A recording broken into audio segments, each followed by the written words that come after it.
Get that stammering child out of my chambers immediately!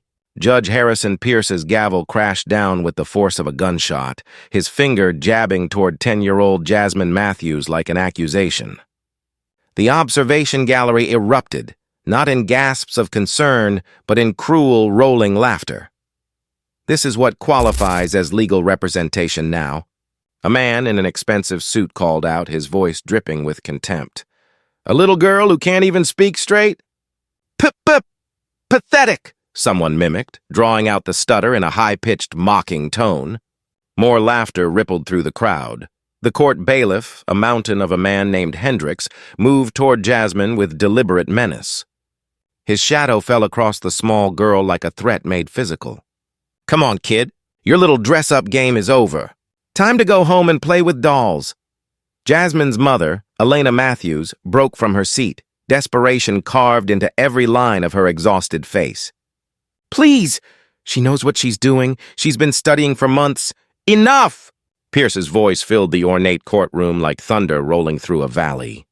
I will not permit this circus, this absolute mockery of justice, to continue 1 second longer.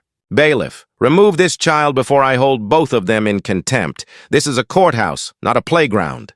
The crowd's jeering intensified. Someone held up their phone, recording, already composing the social media caption in their head. A woman in expensive pearls shook her head, whispering loudly enough for half the courtroom to hear. These people always try to play victim. Now they're using their children as props. Absolutely shameful. Jasmine stood at the defense table, drowning in a blazer 3 sizes too large, her thin shoulders barely holding up the weight of the navy blue fabric. Her hair was pulled back in neat braids that her mother had spent 2 hours perfecting that morning, each one a small act of love and preparation. Her hands trembled. Her breathing came fast and shallow. Tears threatened at the corners of her eyes, but she refused to let them fall. Then, she lifted her chin. Your Honor. The stutter was there, pronounced and vulnerable, but her voice carried through the mahogany-paneled room. I invoke Title 42, USC, Section 1983, and I'm filing a motion for immediate recusal under Canon 3 of the J Judicial Code of C Conduct. The laughter died as if someone had cut its throat with a blade. Judge Pierce's face drained of color, transforming from angry red to ash white in mere seconds. The prosecuting attorneys froze mid-shuffle of their expensive legal briefs. 3 lawyers at the back of the courtroom, lawyers who'd been leaning back with smug grins plastered across their faces, suddenly sat forward. Their expressions transformed to pure, unfiltered shock. What? What did you just say? Pierce's voice had lost all its thunder. Jasmine pulled out a document from her battered, flour-covered backpack, the same backpack she carried to 5th grade every day.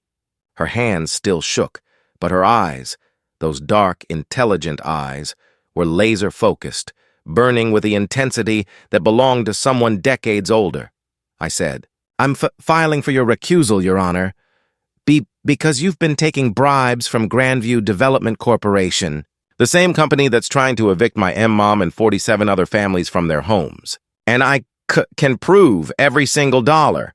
The silence was so absolute, so complete. You could hear the ancient clock on the courtroom wall ticking. You could hear someone's shallow breathing. You could hear the rustle of fabric as people shifted in their seats, unable to process what they'd just witnessed, because what happened in the next 47 minutes didn't just save Jasmine's mother from eviction. It exposed a web of corruption involving a sitting judge, 2 city councilmen, a real estate development corporation worth $47 million, and a systematic conspiracy to displace low-income black and brown families from their homes to make way for luxury condominiums that would sell for $500,000 each. But to understand how a 10-year-old black girl with a pronounced stutter ended up dismantling a multi-million-dollar conspiracy that had been running for 3 years. We need to go back 5 weeks earlier, to where this story truly begins before we continue with Jasmine's incredible story. We'd love to know. Where in the world are you watching this from right now? Is it morning where you are? Or are you watching this late at night, unable to sleep because you need to know what happens next? Drop your country and the time in the comments below. We love seeing our global community come together over stories that matter. And if you're new here, We'd be honored if you'd consider subscribing to our channel. We share real stories of courage, justice, and people who refuse to stay silent in the face of injustice. Your subscription helps us keep bringing these important narratives to light. Now let's go back to where it all started. The Grandview Apartments, West Side District, Monday, September 11th, 4:47 p.m. The Grandview Apartments stood like a monument to broken promises and systematic neglect. From the outside, the 4-story brick building might have been beautiful once, maybe 30 years ago, when it was first constructed with federal housing grants and optimistic ribbon-cutting ceremonies. Now it looked like a structure actively trying to die. Chunks of brick had fallen from the facade, leaving dark wounds in the walls. Every window was either cracked or covered with cardboard and duct tape. The front entrance hung at an angle, one hinge completely rusted through. Graffiti covered the lower levels. Not artistic murals, but the desperate territorial markings of various groups who'd given up on the neighborhood. A broken shopping cart lay on its side in the overgrown lawn, filled with rainwater that had turned green with algae. Inside was worse. The hallways smelled of mildew, rotting garbage, and something else, something chemical and wrong that made your throat close up if you breathed too deeply. The fluorescent lights flickered constantly, casting shadows that moved and jumped. Water stains spread across the ceiling like maps of countries that didn't exist, brown and yellow and occasionally black with mold. Apartment 4B was home to Jasmine and Elena Matthews. The door stuck when you tried to open it. The frame had warped from water damage months ago. Inside, the living room was barely 15 feet across.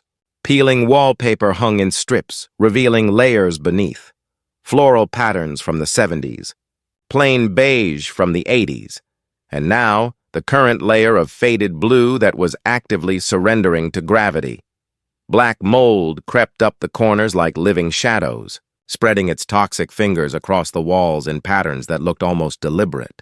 Elena had tried bleach, vinegar, commercial cleaners. Nothing stopped it. The mold just came back, darker and more aggressive each time. The heating system had been broken for 7 months, 7 months of freezing winters where families huddled under every blanket they owned, wearing coats to bed, watching their breath fog in the air inside their own homes. Elena had called the landlord 43 times. Jasmine knew because she'd counted, writing down each call in her notebook. Date, time, duration, and result. Result was always the same. We'll send someone out. No one ever came. The kitchen. Pipes leaked brown water that stained everything it touched. A rust-colored reminder that the building's plumbing was slowly poisoning them. The water had been tested by a community health organization. Lead levels were 3 times the federal safety limit. 3 times. Children were drinking this water, bathing in it, cooking with it. But on this particular Monday afternoon, as autumn sunlight struggled through the grimy window of apartment 4B, Jasmine Matthews sat cross-legged on the threadbare carpet, surrounded by towers of law books that reached nearly to her waist. At 10 years old, she had already read more legal texts than most first-year law students. Her photographic memory absorbed every word, every precedent, every loophole like a sponge soaking up water. Once she read something, it stayed in her mind. Organized and accessible, like files in a perfectly maintained computer system. The books weren't hers, not originally. 3 years ago, when she was just 7, Jasmine had discovered them in a dumpster behind the county law library. The library was updating their collection, disposing of older editions to make room for digital databases. To them, the books were obsolete. To Jasmine, they were treasure. She'd filled her backpack with as many as she could carry, then made 6 more trips over the following week. Elena had been confused at first. Why was her 7-year-old daughter dragging home books about civil procedure and constitutional law? But when she saw the intensity in Jasmine's eyes as she read, she understood. This wasn't just curiosity. This was purpose.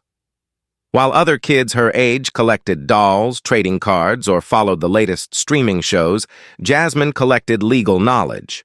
She had taught herself to read at age 3, devouring everything from medical journals she found in the hospital waiting room where her mother worked, to constitutional amendments she'd discovered in a dusty encyclopedia set at the community center. Jasmine, baby, come eat dinner, Elena called from the tiny kitchen. But Jasmine was deep in a case study about tenant rights and landlord obligations, her finger tracing lines of legal text in the dim light of their single working lamp. The lamp was important. 2 of the 3 light fixtures in their apartment had stopped working months ago, and the landlord claimed electrical repairs weren't in the budget. A chess set sat nearby on an overturned crate that served as a side table. Jasmine played against herself when she needed to think through complex problems. The pieces were plastic, some missing and replaced with buttons and bottle caps, but the game was the same.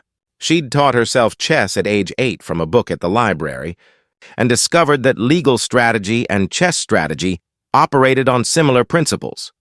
Think 3 moves ahead, anticipate your opponent's response, protect your most vulnerable pieces. The walls of apartment 4B were covered with papers, not posters of pop stars or movie characters, but printed legal documents, case summaries, and hand-drawn organizational charts showing the relationships between landlords, property management companies, and the city housing authority. Red string connected various points, creating a web that looked like something from a detective's investigation board. Because that's exactly what it was. Jasmine. Elena's voice was firmer now, tinged with worry. You need to eat, baby. You've been reading for 4 hours straight. Jasmine looked up, blinking as her eyes adjusted from the printed text. Her mother stood in the kitchen doorway, still wearing her blue nursing assistant scrubs even though she'd been home for 20 minutes. Elena worked at Mercy General Hospital, pulling double shifts most weeks, trying to keep them afloat on $16.50 an hour. Elena Matthews was 32 but looked 45. The exhaustion was carved into her face, settled into the shadows under her eyes, visible in the way her shoulders curved inward as if bearing invisible weight. Her hands, once smooth, were now rough and cracked from constant hand washing and exposure to hospital-grade sanitizers. But her eyes still held warmth, still held love, still held hope despite everything trying to crush it. Mom?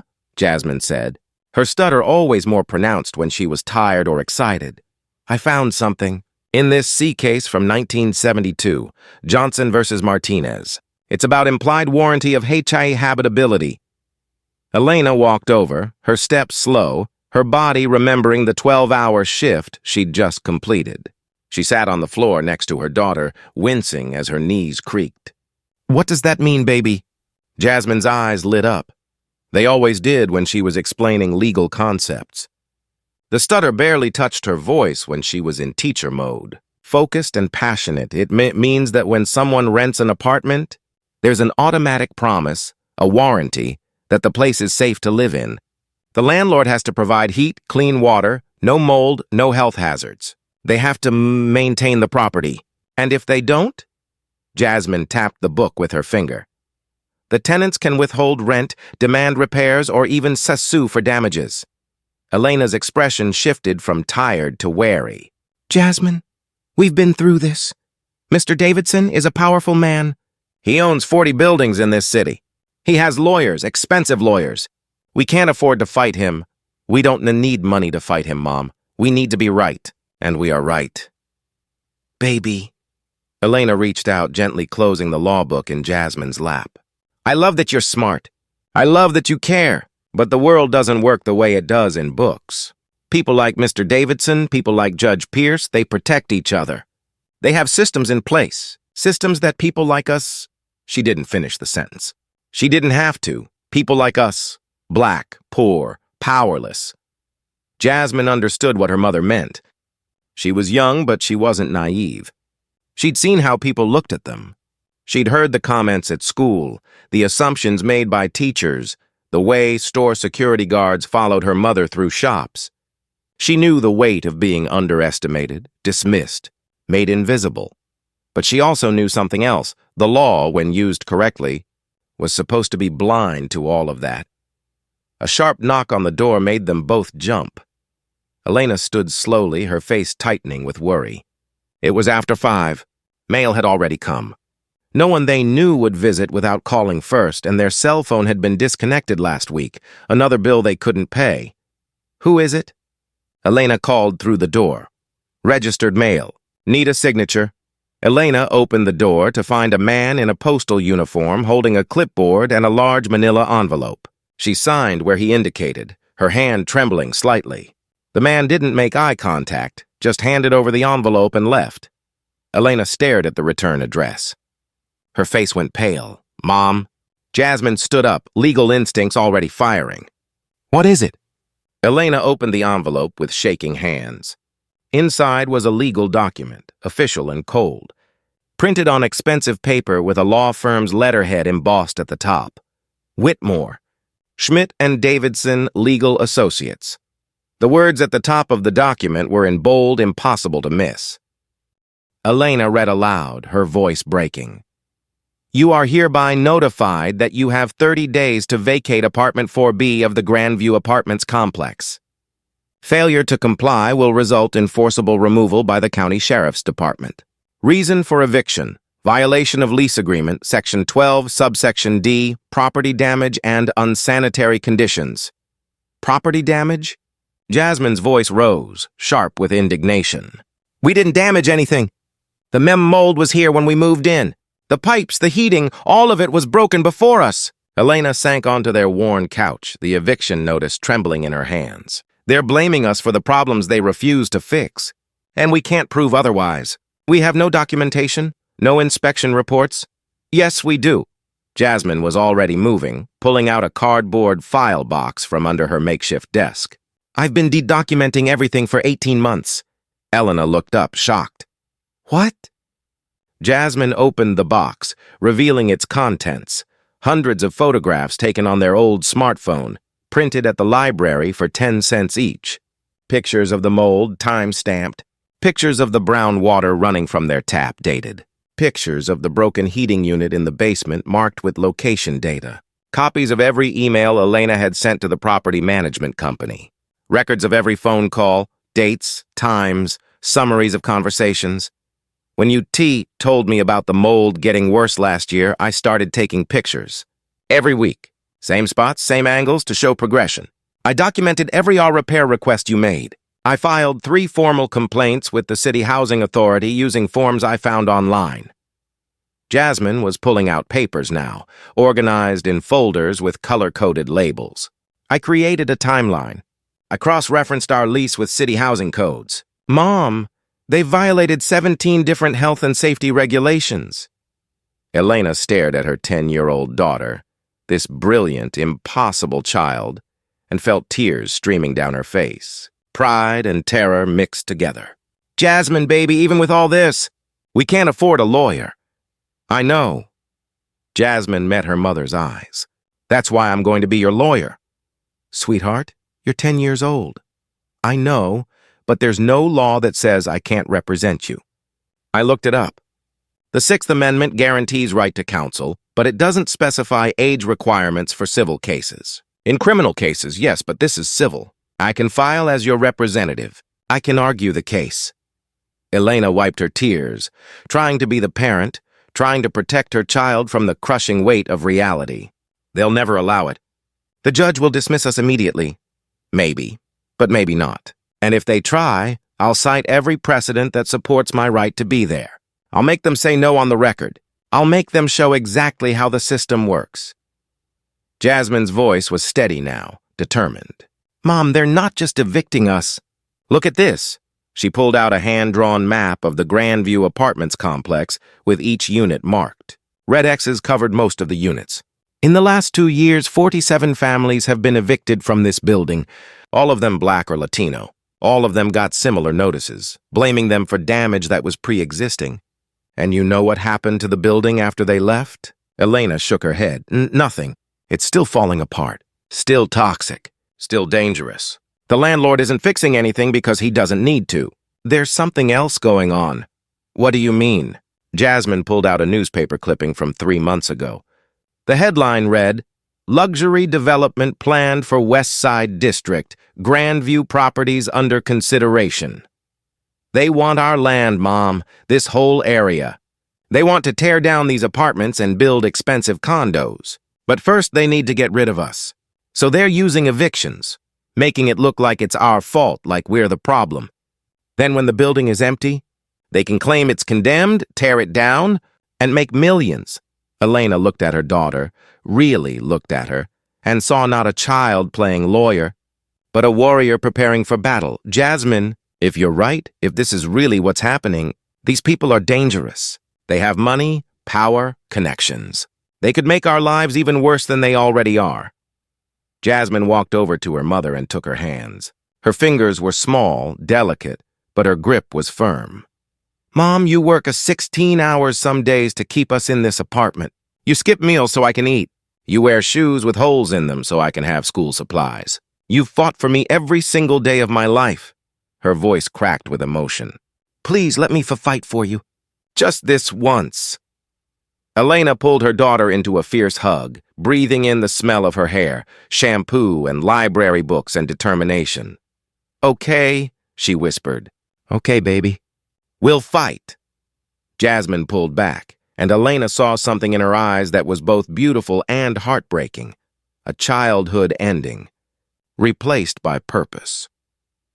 That night, while Elena slept fitfully on the couch, Jasmine worked by lamplight until 3 a.m. preparing their defense. She drafted motions in pencil first, then typed them on the computer at the community center library. She organized evidence into 3-ring binders with tabs and annotations. She practiced her opening statement in the bathroom mirror, watching her mouth form words, coaching herself through the stutter.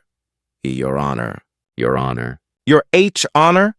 Again and again until her throat hurt. The chess pieces sat arranged on their board nearby.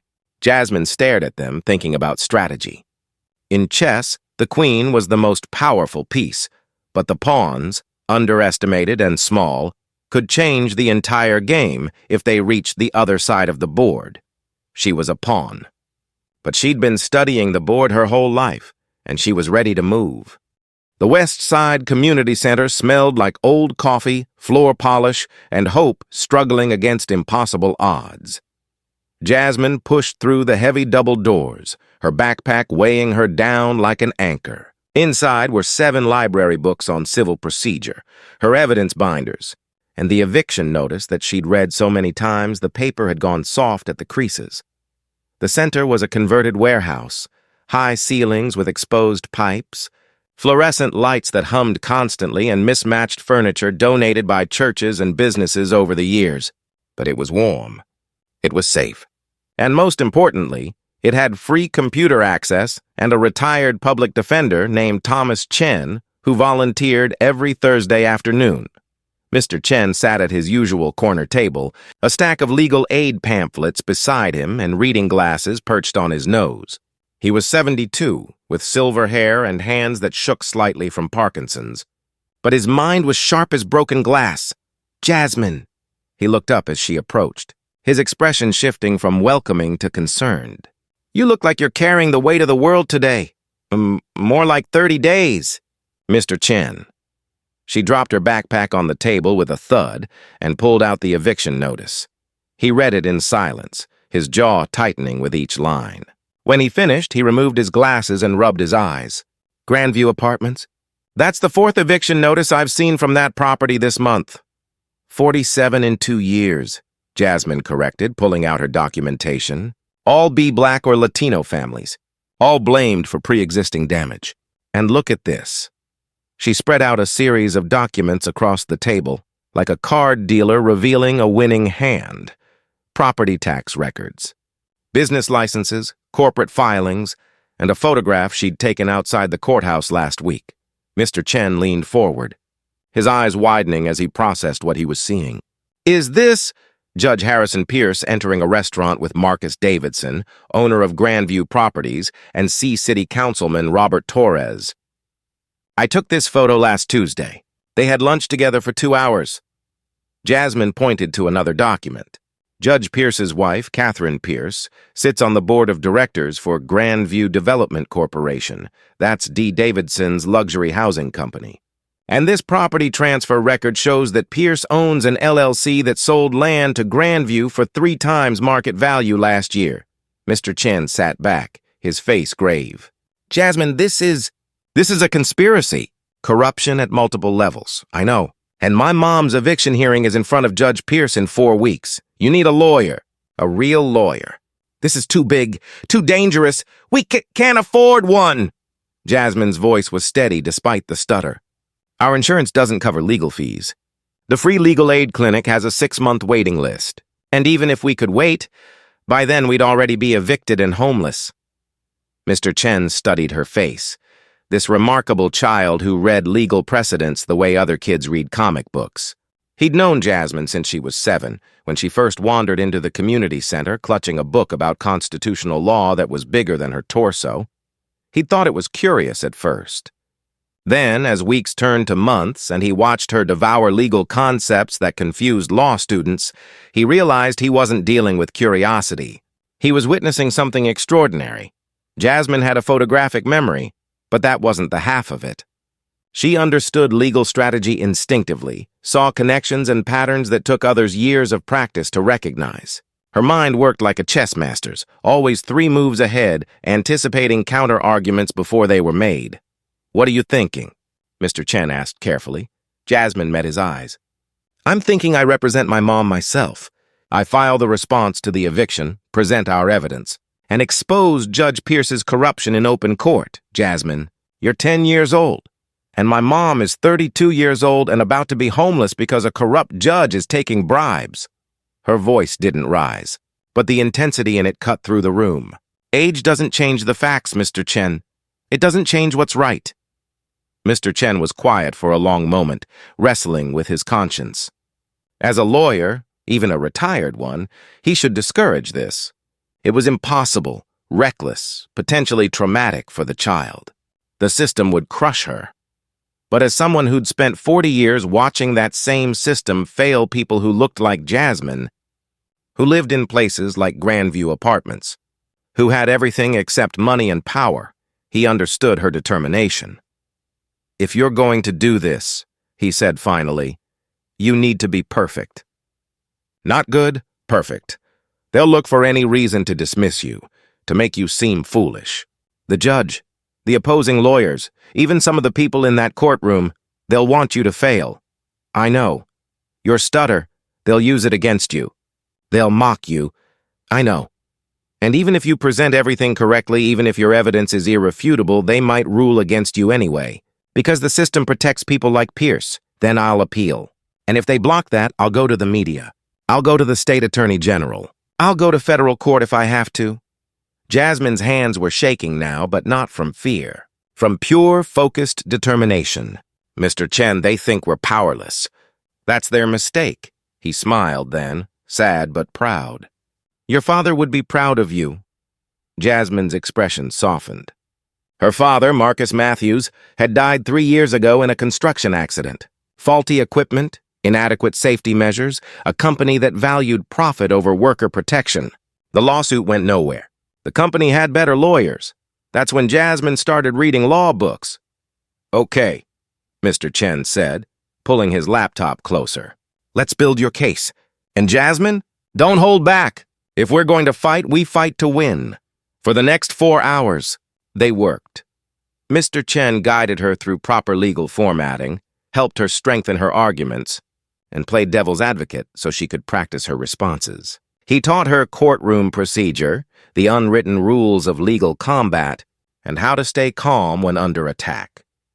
As the sun set outside and the community center began to empty, Jasmine looked at the case they'd built, evidence organized, arguments sharpened, strategy mapped out. She was ready, or at least, she thought she was. What neither of them realized was that Judge Pierce already knew about Jasmine's investigation, already knew about her evidence, and was preparing his own strategy to ensure she never got the chance to expose him. The game had begun, and Jasmine didn't yet know she was already in check. Jasmine's eyes burned from staring at her laptop screen, but she couldn't stop now. Elena had fallen asleep 2 hours ago, exhausted from a double shift. Her soft snoring from the bedroom was the only sound in the apartment besides the clicking of keys, and the occasional drip from the leaking kitchen pipe, a metronome counting down to their eviction. On the screen in front of Jasmine were 3 browser windows, each revealing another piece of the puzzle. Window 1. the property tax records for Grandview Apartments. The building was assessed at $890,000, but Davidson had it insured for $3.2 million. Why insure a deteriorating building for 3 times its value unless you knew something was coming? Window 2. City Council meeting minutes from 8 months ago. A proposal to rezone the West Side District from residential low-income to mixed-use commercial and residential. The vote had passed 4-3. Councilman Torres voted yes. So did 3 others who'd received campaign donations from Grandview Development Corporation. Window 3. Court records. This was the bombshell. Jasmine had spent 6 hours today at the county courthouse using the public records terminal. She'd searched every eviction case that came through Judge Pierce's courtroom in the past 2 years. The pattern was impossible to miss once you knew what to look for.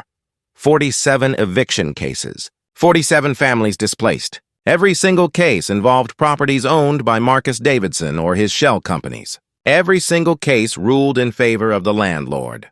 Every single property was in the West Side District, the exact area marked for redevelopment. But it was the financial records that made her hands shake. Using freedom of information, act requests, forms she'd found online and carefully filled out using Elena's name, Jasmine had obtained Judge Pierce's financial disclosure statements. These were public records that judges had to file annually, declaring sources of income beyond their salary. Pierce had listed consulting fees totaling $175,000 over 18 months, paid by something called West Side Urban Renewal Consulting, LLC. It took Jasmine 3 more hours of cross-referencing business licenses and corporate filings to discover the truth. West Side Urban Renewal Consulting was a shell company. Its registered agent was a law firm. Its sole client was Grandview Development Corporation.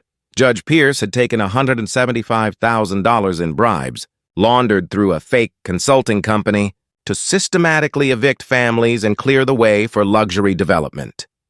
"Oh my God," Jasmine whispered to the empty room. This wasn't just corruption. This was organized, premeditated, systematic displacement of an entire community. And it went higher than she'd thought. She clicked to another document, a leaked email she'd found on a neighborhood watch forum. Someone anonymous had posted it 3 weeks ago, and most people had dismissed it as fake. The email was from Councilman Torres to Marcus Davidson. Pierce confirmed he'll fast-track remaining evictions. "Should have buildings cleared by November. Demo permits already approved." You were right. No one's paying attention to these people. West Side project proceeds as planned. My consulting fee still 8%, correct? Jasmine screenshot everything, printed copies at the library, organized them into her evidence binders with careful annotations. But as she worked, a cold feeling settled in her stomach. If these people had displaced 47 families without consequence, if they'd corrupted a judge and city councilman, if they were moving millions of dollars in illegal deals, what would they do to a 10-year-old girl who threatened to expose them? A sound outside made her freeze. Footsteps in the hallway. Heavy boots. Stopping outside their door, Jasmine held her breath, her heart hammering. The footsteps paused for a long moment, then continued down the hall. A door slammed somewhere below. She exhaled shakily and glanced at her evidence binders. Everything she'd discovered was here in this apartment. If something happened to these documents, she had nothing. Her word against a judge's, she needed backup. Insurance. Jasmine grabbed a thumb drive and began copying files. When that was full, she created a cloud storage account using a fake name and uploaded everything. Then she sent an email to herself with all the evidence attached, time-stamped and documented. At 2:17 a.m., she finally closed her laptop. Tomorrow, she would go to Mr. Chen, show him everything. Together, they would decide the next move. But tonight, as Jasmine lay in her bed staring at the ceiling with its spreading mold stains, she understood something that made her feel very old and very alone. She had the evidence to expose a conspiracy. But evidence didn't matter if you couldn't survive long enough to present it. Somewhere across the city, in a mahogany-paneled office, Judge Harrison Pierce was making phone calls, ensuring that a certain eviction hearing would go exactly as planned, ensuring that a little girl with a stutter would never be taken seriously. He had no idea that Jasmine had already anticipated this move. In chess, it's called a gambit, sacrificing a piece to gain a strategic advantage. Jasmine was willing to sacrifice everything, even her childhood. The morning started with Elena braiding Jasmine's hair. Her fingers moved with practiced precision, weaving each section tight and neat, the way her own mother had done for her decades ago. It was an act of love, of preparation, of armor. In their community, a black girl's hair wasn't just hair, it was presentation, respectability, a shield against judgment. "Too tight, baby?" Elena whispered. "No, Mom. It's perfect." But nothing about this morning was perfect. Jasmine stood in front of their bathroom mirror, staring at her reflection. She wore her father's suit jacket, the one Elena had saved from the funeral 3 years ago. It was navy blue, professional, and absolutely enormous on her 10-year-old frame. The shoulders hung past her arms. The sleeves covered her hands completely until Elena rolled them up 3 times. The hem reached her knees. She looked like a child playing dress-up. That was the point, she reminded herself. They already think I'm a joke. Let them underestimate me. "Jasmine." Elena knelt down, her hands on her daughter's shoulders. Her eyes were red from crying. She'd been up since 4 a.m., terrified of what this day would bring. "You don't have to do this. We can leave. We can find another place, start over somewhere." "Where, Mom?" Jasmine's voice was gentle but firm. "Another apartment that's falling apart? Another landlord who'll ignore us? Another city where people like us don't matter?" She took her mother's hands. "This stops today, one way or another." The bus ride to the courthouse took 40 minutes. They couldn't afford a taxi, and Elena's car had died 6 months ago. They sat in the back, Jasmine clutching her battered backpack filled with evidence binders, her stomach twisting with nerves. When the courthouse came into view, Jasmine's breath caught. It was designed to intimidate. The building was massive, 4 stories of gray stone and marble columns that looked like they could hold up the sky. Wide steps led to enormous brass doors. Everything about it screamed power, permanence, authority. The architecture itself was a message. You are small. We are mighty. Know your place. They climbed the steps slowly. Elena's hand trembled in Jasmine's. Inside, the security checkpoint felt like a judgment. The metal detector beeped. Guards made them empty their pockets, open the backpack, remove shoes. The guard examining Jasmine's evidence binders smirked. "You doing a school project, honey?" Jasmine didn't answer. The hallway to courtroom 4C stretched forever, polished marble floors that clicked with each step. Mahogany-paneled walls decorated with portraits of stern-faced judges, all white, all male, all dead. The ceiling was impossibly high, making every sound echo. They reached the courtroom at 8:57 a.m., 3 minutes before their scheduled hearing. Elena pushed open the heavy wooden door, and they entered a space that looked more like a cathedral than a place of justice. High ceilings, dark wood everywhere. The judge's bench sat elevated like a throne, forcing everyone to look up at whoever sat there.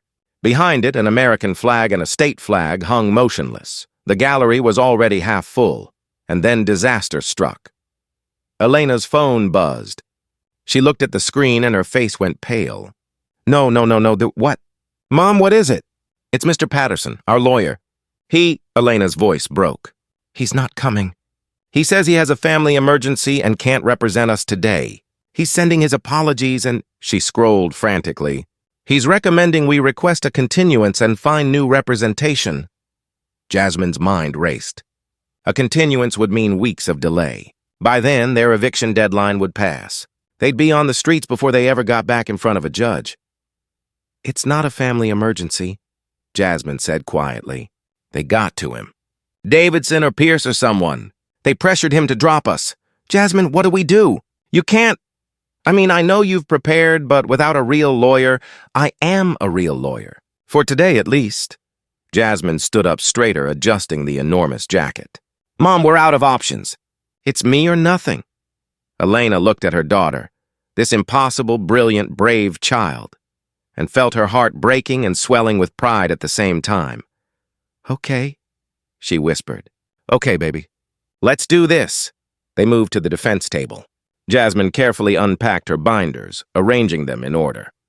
She placed her notes in front of her. She tried to look confident, professional, ready. The gallery began to fill. She heard the whispers immediately. "Is that a child? What is this, some kind of joke? Look at that jacket. She looks ridiculous." A man in an expensive suit, clearly one of Davidson's lawyers, actually laughed out loud. Oh, this is going to be entertaining. At 9:01 a.m. exactly, the bailiff entered.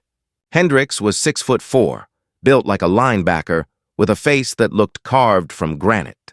His uniform was pristine. His voice boomed, "All rise for the Honorable Judge Harrison Pierce." Everyone stood. Judge Pierce entered from his chambers like a king entering his throne room. He was 63, white-haired, with sharp features and cold blue eyes that swept the courtroom with practiced authority. His black robe flowed behind him. His gaze landed on Jasmine, and something flickered across his face. Surprise, then calculation, then a smile that didn't reach his eyes. He knew. Of course he knew. They'd made sure her lawyer canceled. They'd planned this moment. Pierce sat. "Everyone else followed. Be seated," Hendricks commanded. "Court is now in session. Case number 2024 EV 7731, Grandview Properties LLC versus Elena Matthews." Judge Pierce picked up a file, made a show of reading it, then looked directly at Jasmine. "I see we have unusual circumstances today. Ms. Matthews, where is your legal representation?" Elena started to speak, but Jasmine stood up. Her legs felt like water, but she kept her back straight. "Your Honor, I am representing my mother, Elena Matthews, in this eviction proceeding." The courtroom erupted.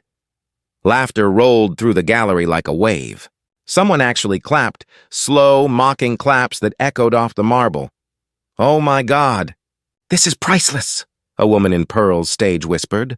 Pierce raised his hand, calling for order, but Jasmine could see the satisfaction in his eyes. This was exactly what he wanted.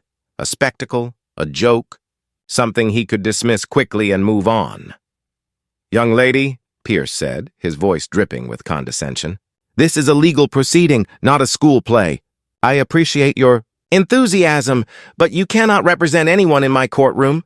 You're a child. Your Honor, I've prepared a complete defense, including evidence of lease violations by the landlord, health and safety code violations, and documentation of— Get this stammering child out of my chambers immediately."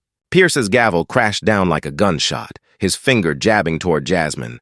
The mask of judicial patience shattered, revealing raw contempt beneath. The gallery exploded in fresh laughter. "This is what qualifies as legal representation now?" The man in the expensive suit called out. "A little girl who can't even speak straight?" Pathetic," someone mimicked in a high-pitched voice, drawing out each syllable. The mockery rippled through the crowd. Bailiff Hendricks moved toward Jasmine, his massive frame casting a shadow across the defense table. "Come on, kid. Your little dress-up game is over. Time to go home and play with dolls," Elena broke. She jumped up, tears streaming down her face. "Please, she knows what she's doing. She's been studying for months. Just let her—" "Enough!" Pierce's voice filled the courtroom like thunder. "I will not permit this circus, this absolute mockery of justice to continue 1 second longer. Bailiff, remove this child before I hold both of them in contempt. This is a courthouse, not a playground." The jeering intensified. Phones appeared, recording. A woman shook her head, announcing loudly, "These people always try to play victim. Now they're using their children as props. Absolutely shameful." Jasmine stood there, drowning in her father's jacket, her braids perfect, her evidence organized, her case prepared, and none of it mattered. They were going to throw her out, mock her, make her another story of powerlessness. Hendricks reached for her arm, and something inside Jasmine, something that had been building through weeks of research, years of being underestimated, a lifetime of being told she was less than, finally broke free. She lifted her chin. Your Honor?" Her voice cut through the noise. Not loud, but clear. Carrying. The stutter was there, pronounced and vulnerable, but underneath it was steel. Pure, unshakable steel. I invoke Title 42 U.S.C. Section 1983, and I'm filing a motion for immediate recusal under Canon 3 of the J Judicial Code of C Conduct. The laughter died completely, as if someone had cut its throat. Judge Pierce's face transformed from red to white in seconds. The lawyers froze. Three men at the back who'd been leaning back with smug grins suddenly sat forward, shock written across their faces. What did you just say? Pierce's voice had lost all its thunder. Jasmine pulled out a document from her backpack. Her hands shook, but her eyes, those dark, brilliant eyes, burned with focus.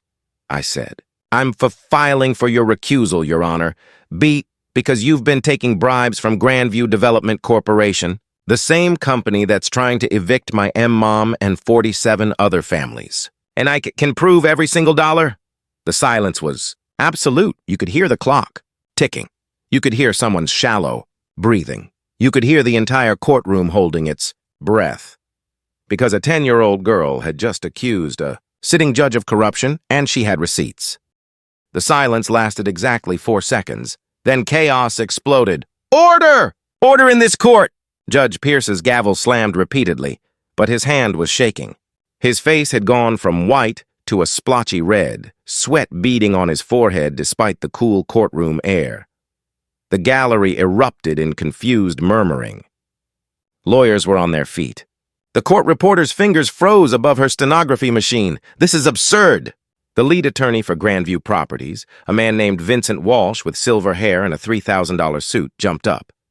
Your Honor, this child has no standing to make such accusations. This is a desperate, baseless attempt to... It's not baseless. Jasmine's voice cut through the noise. She pulled out her first binder, hands trembling but movements precise. Your Honor, I have documented evidence of financial payments from Westside Urban Renewal Consulting, LLC, to your personal account. $175,000 over 18 months. Pierce leaned forward, his knuckles white on the bench. Young lady, you are in dangerous territory. Accusing a sitting judge of... I'm not accusing, Your Honor. I'm stating facts. Jasmine opened the binder, revealing highlighted financial disclosure forms.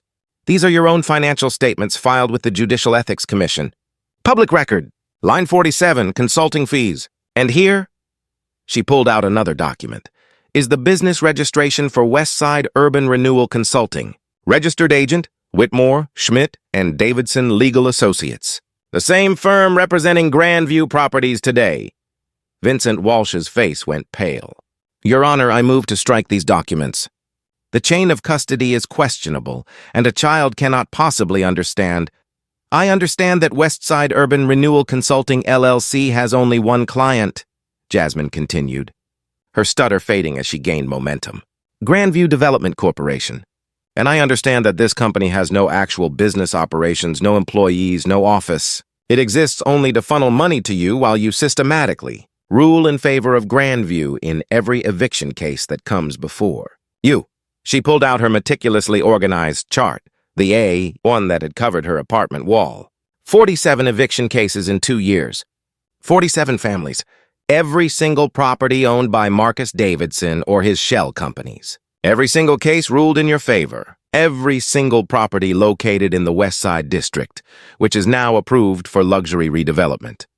The courtroom was dead silent now. Every eye was on this small girl in an oversized jacket, presenting a conspiracy that reached into the highest levels of local government. Your Honor, Jasmine's voice was steady now. You have a financial interest in the outcome of this case. Canon 3 of the Judicial Code of Conduct requires you to recuse yourself when impartiality might reasonably be questioned. I'm formally requesting your recusal and asking that this case be transferred to another judge. Pierce's jaw worked soundlessly. His eyes darted to Walsh, to the bailiff, to the doors, looking for escape, for help, for any way out of the trap that was closing around him. Then the courtroom doors burst open. Mr. Chen entered, followed by a woman in a sharp federal agent suit with an FBI badge clipped to her belt, and behind them, a man carrying a camera with a local news station logo. Your Honor, Mr. Chen announced, his voice carrying the authority of 40 years in courtrooms. I'm Thomas Chen, retired public defender.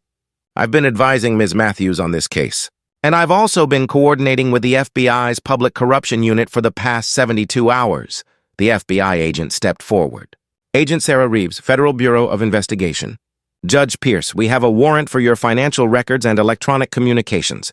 She held up an official document. We've been investigating allegations of judicial corruption and conspiracy to commit housing discrimination under the Fair Housing Act. Pierce stood up, his face now completely white. This is a setup.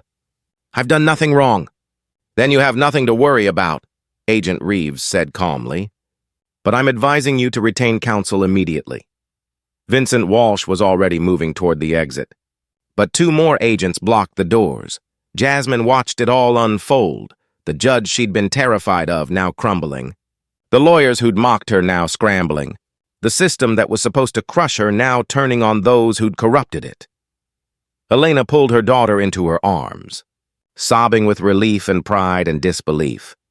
Mr. Chen approached the bench.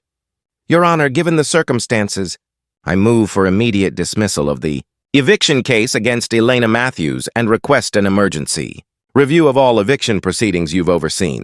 In the past 24 months, Judge Pierce sat down heavily, his shoulders sagging. For a long moment, he just stared at Jasmine, this 10-year-old girl who dismantled his carefully constructed empire. Motion granted, he whispered. Case dismissed, the courtroom exploded. Not in laughter this time, but in shocked exclamations, questions shouted at the FBI agents, reporters frantically typing on phones. Jasmine felt her legs give out. Mr. Chen caught her, guiding her to a chair. The adrenaline that had carried her through the confrontation was draining away, leaving her shaking and exhausted.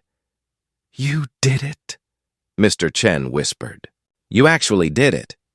But as news cameras surrounded them and questions flew from every direction, Jasmine looked at her mother's tear-stained face and knew the truth.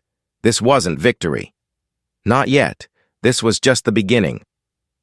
The aftermath. A Queen's Gambit. 6 weeks later, the once failing Grandview Apartments community room was packed. Freshly renovated and smelling of new paint, it hosted 73 people, families, organizers, and suddenly attentive city officials. The legal fallout was swift. Judge Harrison Pierce was indicted and resigned in disgrace. Marcus Davidson, owner of Grandview Properties, faced federal charges for a corruption scheme that displaced hundreds, not just 47 families. His luxury development plans were canceled, and his company went bankrupt. But more important than the men who fell were the families who rose. All 47 eviction cases were overturned, with restitution payments averaging $15,000. Grandview Apartments was seized by the city for renovation, guaranteed to remain. Affordable housing under a new ordinance Jasmine helped draft. The noise of construction now meant things were being fixed, not destroyed. Mr. Chen addressed the crowd, praising Jasmine as a hero who exposed a conspiracy that was poisoning our entire city. The applause was deafening. But he grew serious. A 10-year-old child should not have to become a lawyer to keep her family housed.